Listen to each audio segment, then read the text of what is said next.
In your accountancy class और आज हम नया चैप्टर स्टार्ट करने जा रहे हैं and this is accounting for bills of exchange, है ना। ये जो नेम है हमने पहले भी कई बार यूज़ किया है, लाइक बिल्स ऑफ एक्सचेंज के रिगार्डिंग, एंट्रीज में भी, अकाउंटिंग इक्वेशन में भी, तो वही वर्ड है। अब इसको हम डिटेल्ड में जानेंगे ये है क्या एक्चुअली। देखो, अ bill of exchange is an instrument. अच्छा, जो भी ऐसे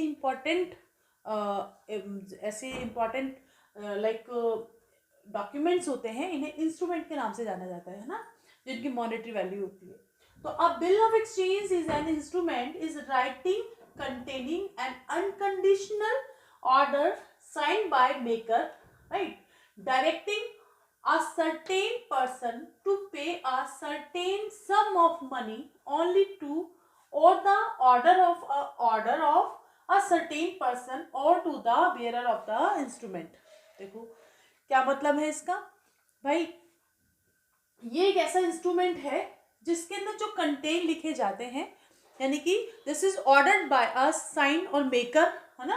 जो मेकर है वो साइन करके देता है इस पर, और वो किसको दिया जाता है, डायरेक्टिंग अ सर्टेन पर्सन, यानी किसी एक पर्सन को डायरेक्ट किया जाता है, इसके अंदर एक निर्देश दिया जाता है टू पे a certain some of money, जिसके अंदर एक मनी, मतलब इसके अंदर कंटेंट में जो मनी लिखी हुई होती है, यानी जितना उनका ट्रांजेक्शन होता है उसके हिसाब से उनको वो पैसा देना होता है। ये एक डायरेक्शन होता है, उस डायरेक्टिंग किया जाता है उस बंदे को जिसके ऊपर ये बिल्स लिखे जाते हैं कि वो ये सम ऑफ मनी जो उसमें मेंशन है उसको पे करे ओनली टू और टू द ऑर्डर ऑफ, यानी कि या तो वो मतलब खुद से पे करे या फिर उस पर्सन को पे करे जो कि जिसको ऑर्डर किया गया है पैसा लेने के लिए, और एक या फिर एक सर्टेन पर्सन को, और to the bearer of instrument, और जिसके पास ये वाला जो इंस्ट्रूमेंट है उसके जिसके पास है उसको वो सम ऑफ अमाउंट उसको पे किया जाए।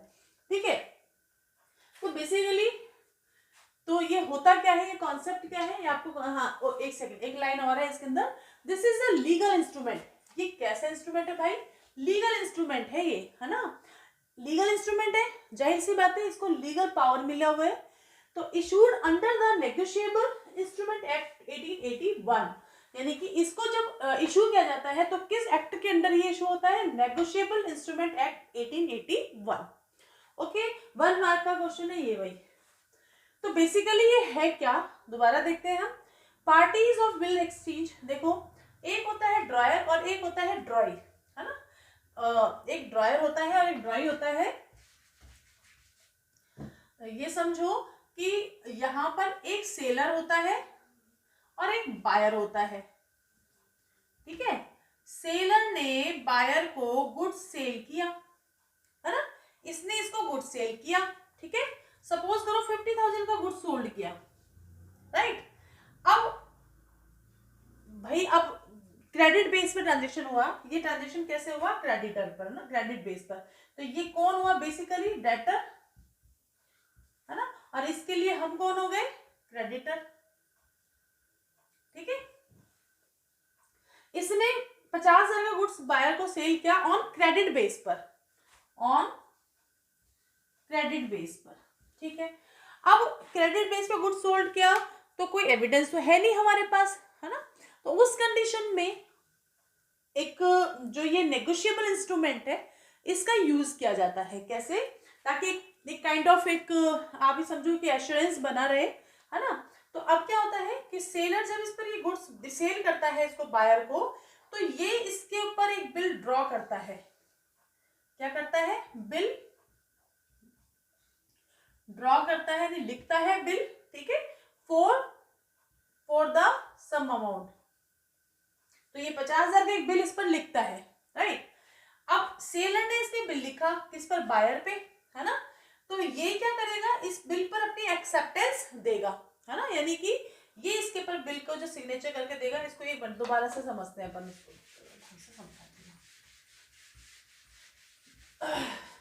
देखो जैसे कि मिस्टर ए है और ये मिस्टर बी है। ठीक है, ये है सेलर और ये है बायर, राइट। इसने गुड्स सेल क्या, goods sold to B 50,000 on credit basis. ठीक है बेटा, इन्होंने ए ने बी को गुड्स सोल्ड किया 50,000 का on credit base, right. Credit उन्होंने गुड्स सोल्ड किया। अब इनके पास एविडेंस कुछ नहीं है, तो मिस्टर ए क्या करते हैं, बिल ड्रॉन करते हैं ऑन बी पर।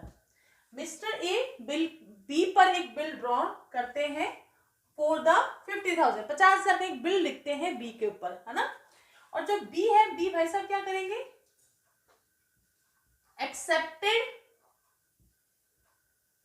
Accepted this bill and return to bill, इससे इन्होंने एक्सेप्ट किया और bill return to and bill return to ए।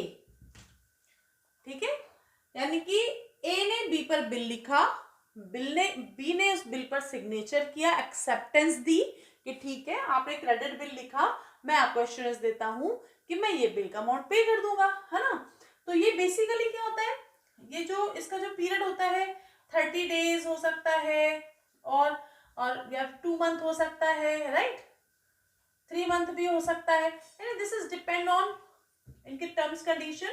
तो यहाँ पर क्या है बेसिकली, ये मतलब 15 दिन से लेकर और आपके 3 महीने 6 महीने तक लिखे जा सकते हैं ये जो बिल है ना, यानी इतने टाइम का क्रेडिट इनके बीच में चल सकता है, पार्टीज के बीच में। ओके, अब क्या हुआ, and bill return to A. Okay, अच्छा अब ये बताओ कि ए ने बी पर बिल लिखा, बी ने ये बिल सिग्नेचर करके ए को दे दिया, तो अभी प्रेजेंटली बिल किसके पास है, यस, बिल किसके पास है, ए के पास, राइट। तो यहां पर बिल अभी किसके पास है, ए के पास, और ए को ये पता है कि मुझे आफ्टर सर्टेन पीरियड मुझे ये अमाउंट मिलने वाला है ना। तो यानी कि ये इसके लिए ये बिल क्या हो गया, बिल्स रिसीवेबल, और इन शॉर्ट आप कह सकते हो बीआर, ये तो हमने पढ़ा है ना, ये क्या है, this is current assets, right. आपको याद हो तो अकाउंटिंग इक्वेशन में हमने पढ़ा है, ये वाला नाम आया है कई बार। तो ये क्या है, अकाउंटिंग इक्वेशन में आया हुआ है, ये असेट्स है हमारी, करंट असेट्स। अच्छा, ये भाई साहब बिल पे करेंगे, है ना। तो इनके लिए ये बिल क्या हो गया, बिल्स पेबल, इनके लिए बिल क्या हो गया, ये bills payable, in short BP. ठीक है, समझ में आ गई होगी आई थिंक आपको ये चीज। तो कॉन्सेप्ट क्या था, मिस्टर ए ने गुड्स सोल्ड किया बी को, और साथ में जितने टाइम का ये क्रेडिट उनके बीच में ट्रांजैक्शन हुआ है 15 दिन का और 30 डेज का, उतने टाइम का ए ने बी पर बिल लिखा, बिल ने एक्सेप्टेंस दे दी अपना सिग्नेचर करके, अभी बिल किसके पास आ गया, ए के पास। ठीक है, क्योंकि ए को इस बिल पर पैसा मिलने वाला है विद इन 2 मंथ और 3 मंथ ना, दैट्स व्हाई ये क्या है, करंट असेट्स है, क्योंकि विद इन 1 ईयर आ रहा है ये पैसा। तो मिस्टर ए के लिए ये बिल क्या हो गया, बिल रिसीवेबल, क्योंकि इसके अगेंस्ट उसको पैसा मिलने वाला है इन फ्यूचर, और मिस्टर बी को ये पैसा देना है, दैट्स व्हाई ये क्या है, इसके लिए बिल्स पेबल, यानी कि इसके लिए क्या है, ये करंट लायबिलिटीज है। ओके, ये कॉन्सेप्ट है। तो बेसिकली आपने देखा कि बिल ऑफ एक्सचेंज के अंदर ये जो दोनों पार्टी है ये इन्वॉल्व है ना। मैक्स टू मैक्स कितने लोगों के बीच में ट्रांजेक्शन होता है, 2 लोगों के बीच में। तो इनकी जो पार्टीज है उनके नेम क्या हो सकते हैं, जैसे मिस्टर ए है जो बिल लिखने वाला है, यानी जो सेलर है, ये इसको क्या नाम दिया गया है, ड्रॉयर। ठीक है, और इसको क्या नाम दिया गया है, ड्रॉई। ठीक है, और ड्रॉयर ये क्योंकि अच्छा, जैसे कि ड्रॉयर है, यदि इसने बिल लिखा, ठीक है, अब जब पैसा, ये हो सकता है कि ये बिल ड्रॉयर के कहने पर उसका अकाउंटेंट लिखे, है ना। तो यहाँ पर जो ड्रॉयर है ना, इसी का ही नाम एक वर्ड और आता है, पे, यानी कि ये वो बंदा है जिसको ड्रॉई पेमेंट करेगा एक फिक्स पीरियड के बाद। ठीक है, तो ये दो पार्टी बेसिकली इन्वॉल्व है इस ट्रांजेक्शन के अंदर, एक तो one is dryer and second is ड्रॉई। Dryer कौन है? जो सेलर है, एंड ड्रॉई कौन है? जो बायर है, राइट। तो ये तो कहानी हो गई इसके बिल ऑफ एक्सचेंज के जितने भी पार्टीज हैं और क्या है बेसिकली कॉन्सेप्ट। अब हम बात करते हैं treatment of bills of exchange. देखो आप, यानी कि अब जो बिल है भाई, इसको तो एक फिक्स पीरियड के बाद पैसा देना है, राइट। और इसको अभी बिल इसके पास है, तो मिस्टर ए इस बिल के साथ क्या क्या ट्रीटमेंट कर सकते हैं? चार ऑप्शन है मिस्टर ए के पास। क्या? First, he will retain the bill till the date of maturity, यानी कि वो इस बिल को मेच्योरिटी डेट तक उसको अपने पास रखें। अच्छा, अभी एक बात ये आती है, मेच्योरिटी डेट क्या है? तो बेसिकली हम इस चीज को समझते हैं। पहले इसको पॉज करके आप इस डिटेल को थोड़ा नोट कर लें। चलो ठीक है, अभी मैं इसको थोड़ा सा यहाँ से इसको मैं हटा देती हूँ। एक तो वर्ड्स है हमें वो समझने होंगे, इवन मैं ये पूरा ही हटा देती हूँ।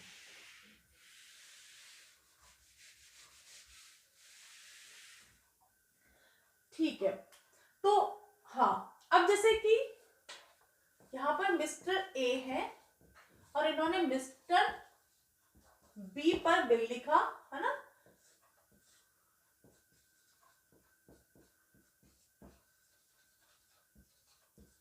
For ₹50,000 on B for 3 months। ठीक है, मिस्टर ए ने बिल ड्रॉ किया है मिस्टर बी पर फॉर 3 months, यानी 3 महीने के लिए बिल ड्रॉ किया है, and B accepted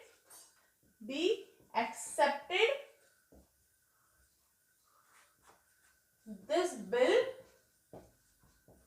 and return to A. ठीक है, ये चीज हम डिस्कस कर चुके हैं। ओके, अब क्या होता है, एक टर्म और है, दिस इज ग्रेस पीरियड।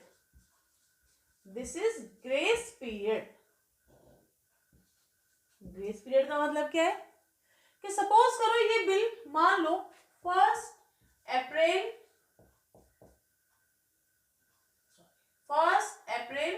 2020 को लिखा गया है, राइट। तो 1 अप्रैल मतलब जब भी अब 3 महीने बाद, अब इसकी जो मेच्योरिटी का मतलब क्या है? मेच्योरिटी का मतलब है कि ये जो बिल है कितने एग्जैक्टली इसका पेइंग डेट क्या है। अभी भाई 1 अप्रैल को लिखा है 3 महीने के लिए, तो 1 April to 1 May and 1 May to 1 June and 1 June to 1 July, यानी कि 1 जुलाई 2020 को ये पेमेंट करेगा, है ना। तो ग्रेस पीरियड का मतलब क्या है? हर बिल के साथ 3 डेज है जो ग्रेस पीरियड दिया जाता है ना, यानी 3 दिन का ग्रेस पीरियड दिया जाता है। रीजन ये है क्योंकि आज हमने कोई ट्रांजेक्शन किया है तो मे बी 3 मंथ बाद कोई नेशनल हॉलीडे पड़ जाए या कोई सडन हॉलीडे हो जाए, है ना। तो ये इस वजह से 3 दिन का ग्रेस पीरियड रखा गया है जो हर डेट के साथ, बिल डेट के साथ होगा।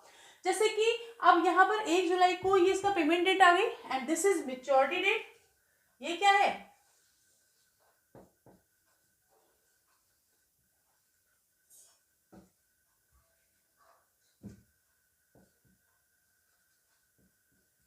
ये क्या है? मेच्योरिटी डेट है ना। तो जो भी मेच्योरिटी डेट होगी इसमें हम 3 डेज को ऐड कर देंगे, ठीक है ना। तो अब ये डेट कितनी हो जाएगी? 4 जुलाई 2020, यानी एग्जैक्टली मेच्योरिटी डेट क्या मानी जाएगी? 4 जुलाई। अच्छा, 4 तारीख को मान लो संडे पड़ रहा है, यानी कि ऐसा हॉलीडे जो हमें पता है ना, वो एक दिन पहले काउंट हो जाएगा, ठीक है। जैसे 4 तारीख की डेट पड़ रही है, सपोज करो 4 तारीख का संडे है, तो ये पेमेंट का शेड्यूल कौन सा हो जाएगा? 3 जुलाई को। और यदि मान लो 4 जुलाई को मान लो वर्किंग डे है और सडनली कोई मान लो कोई पॉलिटिशियन है, वो उसकी डेथ हो जाती है जिसकी वजह से सडनली हॉलीडे हो जाता है, यानी कोई सडनली यदि मान लो छुट्टी डिक्लेयर होती है तो वो एक दिन आफ्टर का हो जाता है, यानी दैट केस वो डेट क्या हो जाएगी? 5th जुलाई। समझे? यानी जो डिसाइडेड छुट्टियां हैं पहले से ही पता है अकॉर्डिंग टू कैलेंडर, तो हम वो छुट्टी जो मेच्योरिटी डेट आ रही है उससे एक दिन पहले के डेट डाल लेंगे। और यदि मान लो सडनली कोई छुट्टी डिक्लेयर होती है तो हम आफ्टर 1 डेज यानी कि जो उसका डेट है उसके एक दिन बाद की डेट को हम कंसिडर कर लेंगे। ठीक है, this is called maturity date. तो फर्स्ट कंडीशन है कि जो मिस्टर ए है यानी जो ड्रॉयर है वो इस बिल को रिटेन करके रखे अप टू डेट मेच्योरिटी, यानी जो इसकी मेच्योरिटी की डेट है तब तक खुद के पास उस बिल को रिटेन करके रखे।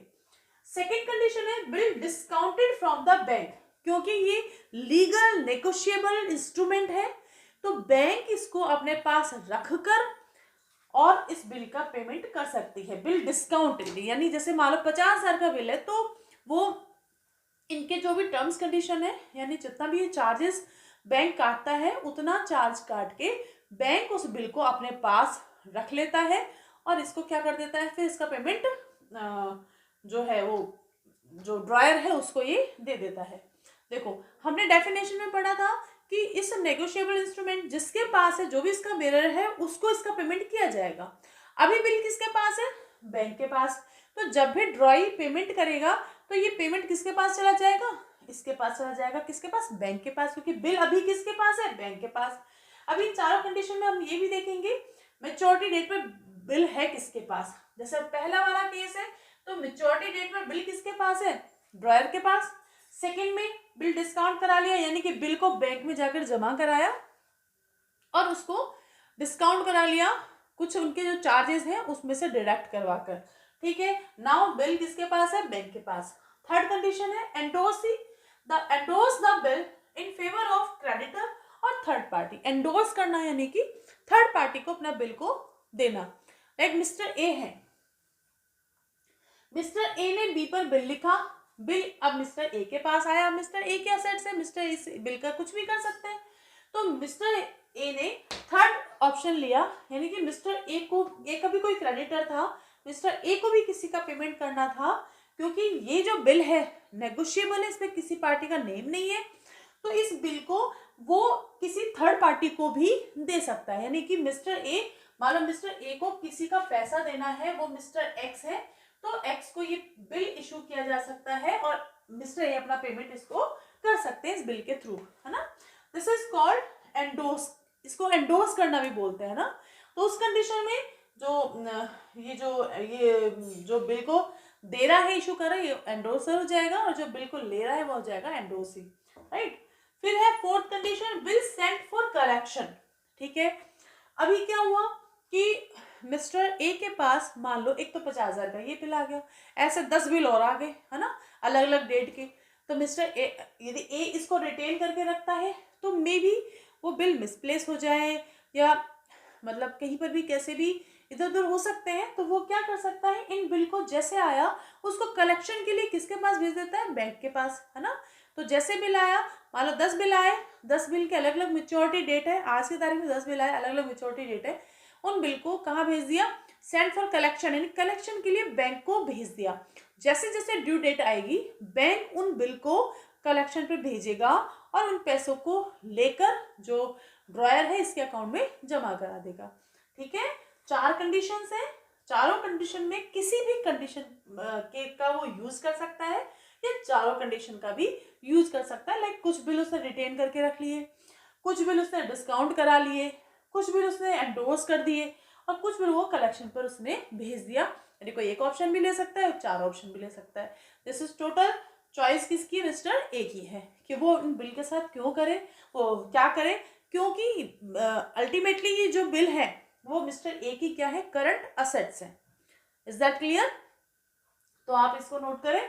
फिर हम एक एक कंडीशन की, इन सारे कंडीशन की जनरल एंट्रीज हैं, वो जनरल एंट्रीज को हम करना सीखेंगे।